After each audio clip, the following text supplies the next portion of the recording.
श्री श्रृंगार निधि सरकार की जय हो। श्री दूल्हा राम जी महाराज की जय हो। मिथिला धाम की जय हो। जी महाराज की जय। सदगुरुदेव भगवान की जय। श्री हनुमान जी महाराज की जय। श्री पुणे धाम की जय। जय जय सीताराम। श्री पुरुषोत्तम दास जी महाराज जो रानी माँ के गुरुदेव हैं, वे उनके घर पधारे, उन्हें अनेक प्रकार का उपदेश दिया कि ये जीवन इसी तरह से है, जो पैदा होता है उसे जाना पड़ता है। लेकिन श्री राम जीवन शरण जी की जो ये इस तरह का जो जाना हुआ, ये भगवान की कृपा से हुआ, क्योंकि उन्होंने अपने चरणों में उन्हें बुलाया और उन्होंने अपने जीवन को भगवान के चरणों में समर्पित कर दिया। तो ये जो राम जी के धाम में जो गए, इसका उद्देश्य यही है कि इसमें भगवान की इच्छा ही थी। धाम गवन उद्देश्य में हर इच्छा बलवान, राखे चरण समीप प्रभु करण के कल्याण। उनका कल्याण करने के लिए प्रभु ने अपने चरणों में उन्हें रख लिया। अच समझाए दियो वरदाना, सदा होए तेरो कल्याणा। पुत्र तोरे मोरे आधीना, होए सद्गुण ज्ञान प्रवीणा। श्री पुरुषोत्तम दास जी महाराज इस तरह से रानी को समझाते हुए उन्हें अनेक प्रकार का आशीर्वाद देते हैं। कहते हैं तुम्हारा कल्याण भगवान की कृपा से होगा ही। भगवान की कृपा है तभी तो ऐसे तुम्हें पति प्राप्त हुए। लेकिन अपने पुत्र का सोच किसी तरह से मत करना। जो तुम्हारा पुत्र है उसकी मैं सब तरह से रक्षा करूंगा, उसे गुणवान बनाऊंगा, उसे विद्या पढ़ाऊंगा, माने उसकी जिम्मेवारी मुझ पर है। मम सुत समझ करो रखवारी, ये लड़का मेरा है, इसलिए इसकी रक्षा करना तुम्हारा धर्म है। रक्षी है रक्षा राम तुम्हारी, और तुम्हारी रक्षा स्वयं प्रभु राम जी करेंगे। पति इच्छा निज इच्छा मानी, अपने पति की इस इच्छा को, उनकी क्या इच्छा थी?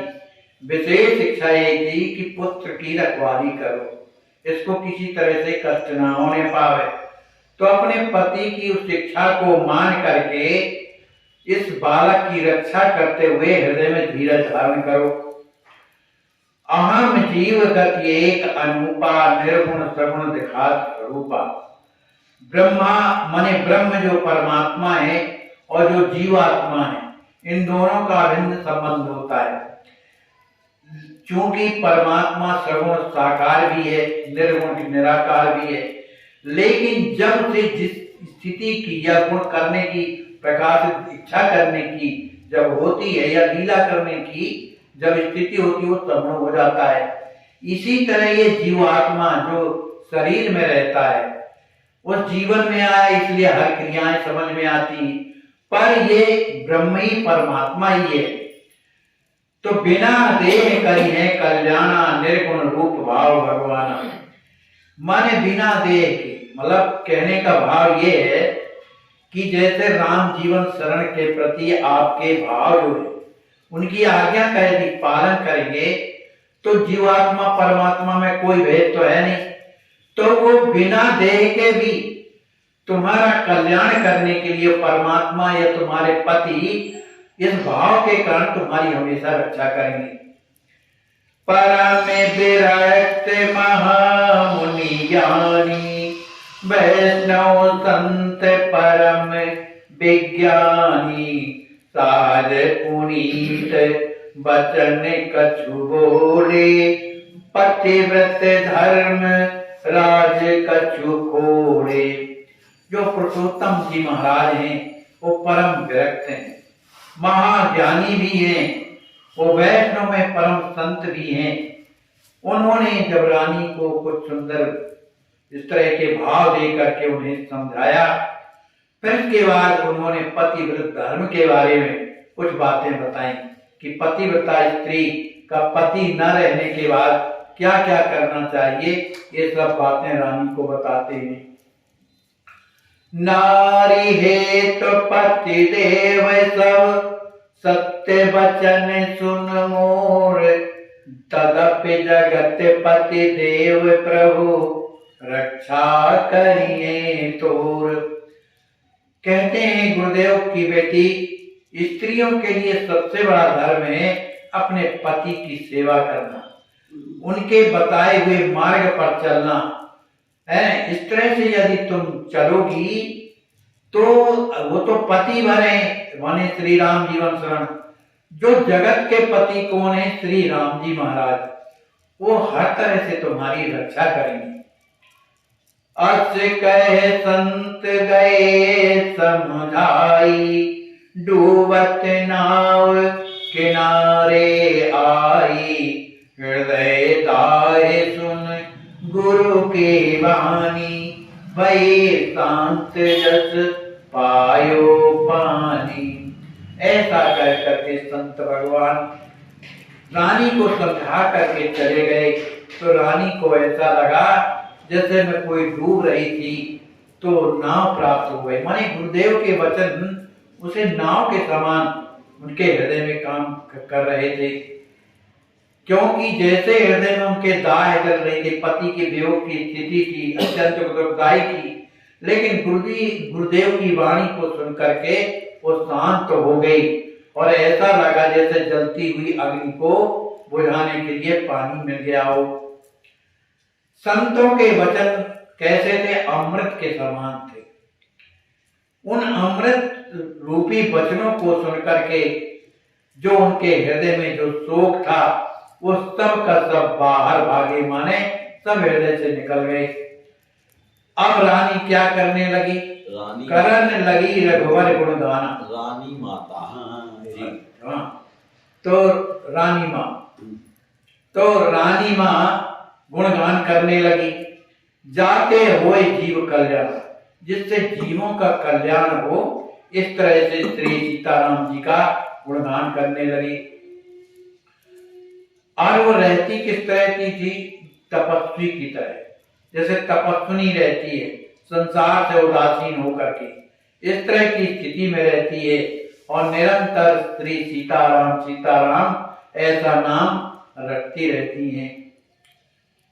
जब पूर्णिमा का समय आया, उस दिन श्राद्ध थी, तो जिस दिन पूर्णिमा थी, श्राद्ध के दिन सभी ब्राह्मणों को बुलाया और वो मासिक श्राद्ध माने हर महीने के में श्राद्ध की जाती है, तो मासिक श्राद्ध में उन्हें ब्राह्मणों का भोजन कराया। इस तरह से 1 वर्ष तक उन्होंने इसी तरह का मासिक श्राद्ध किया और अपने स्वामी के लिए तिलांजलि दिया। हर बार ब्राह्मणों को जिवाती हैं और उन्हें दान देती हैं, अनेक प्रकार के वस्त्राभूषण भी उन्हें देती हैं। रानी मां के जीवन में अत्यंत विपत्ति पड़ी हुई है, लेकिन कहीं कहीं उनके हृदय में अपने पति के प्रति वेदना उत्पन्न हो जाती है। उस वेदना के कारण हृदय उनका छटपटाने लगता है, जैसे मछली को कोई जल से निकाल दे तो तड़पने लगती है। इसी तरह अपने पति की याद आने पर रानी मां छटपटाने लगती है। अत्यंत सुकुमार श्री रानी मां अत्यंत दुखी है। उनका तन मन अत्यंत दीन मलिन हो गया है, लेकिन अपने पुत्र को देख कर उसकी पालना करना है इस धर्म से, क्योंकि पति की आज्ञा है, इस कारण से वो अनेक प्रकार के विपत्तियों को भी सहती रहती है। निज सुत प्रतिपालत धर्म बचावत सहज विविध विधि तापा, निज असमन धारी प्रेम पुजारी करत राम सिए जापा। अपने लड़के के प्रति, तिलकधारी के प्रति हर प्रकार की कठिनाइयों का सामना करती है। उनके नेत्र हमेशा पति के वियोग में बरसते रहते हैं, लेकिन अपने मन को वहां से हटा करके निरंतर श्री सीताराम जी का जाप करती रहती है। श्री राम जी के भरोसे रह करके अपने बालक की सेवा करती हैं, क्योंकि उनका संसार में अब है कौन? कोई नहीं है।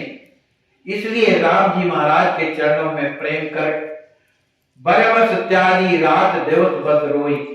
माने राम जी महाराज के चरणों में प्रेम करके सब कुछ त्याग करके रात दिन अब श्री सीता राम जी के लिए रोने लगी। अति विज्ञ प्रवीणा कर्म अधीना करत सकल ग्रह काजा। इस स्थिति में रह करके लेकिन बीच बीच में हृदय में दुख तो है ही पत्नी पति के प्रति, लेकिन अत्यंत क्या है विज्ञ। विज्ञ माने समझदार, समझदार माने बुद्धिमान होने के कारण वो सोच लेती है कर्म अधीना, मेरा कर्म ही बुरा था, इसी कारण से ये विपत्ति आई है। इस स्थिति में भी वो घर का प्रत्येक कार्य करती है। वह श्री राज किशोरी जी को अपनी पुत्री और राम जी को अपनी जामाता मान करके इस तरह से राम जी सीता राम जी की सेवा करती हैं। संपूर्ण पूरे वर्ष भर भूमि में शयन करती थी। अपने शरीर को माने अत्यंत दुखी स्थिति में होते हुए भी अपने धर्म का निर्वाह करती थी। माने एक पूरा वर्ष भी व्यतीत हो गया, माने भूमि में शयन करते हुए, कठिन तपस्या करते हुए, और प्रत्येक माने महीने में पिंडदान करती थी। अनेक ब्राह्मणों को बुला करके उन्हें भोजन कराती थी और अपने लिए क्या करती थी, कभी कभी अंगारों में टिक्कर बना लेती थी और केवल एक बार भोजन करती थी। इस तरह से एक वर्ष तक उन्होंने इस तरह का जीवन व्यतीत किया। लेखक लिखते हैं कि जो इस परम पवित्र चरित्र को, जो जगन्नाथ भगवान की यात्रा कराने वाला है, जो पढ़ेगा उसके जीवन में अकाल मृत्यु और विपत्ति हमेशा उसके जीवन से दूर हो जाएगी। चरित्र परम पद जो पढ़े जगन्नाथ सिर नाय, अल्प मृत्यु दारुण विपत्ति।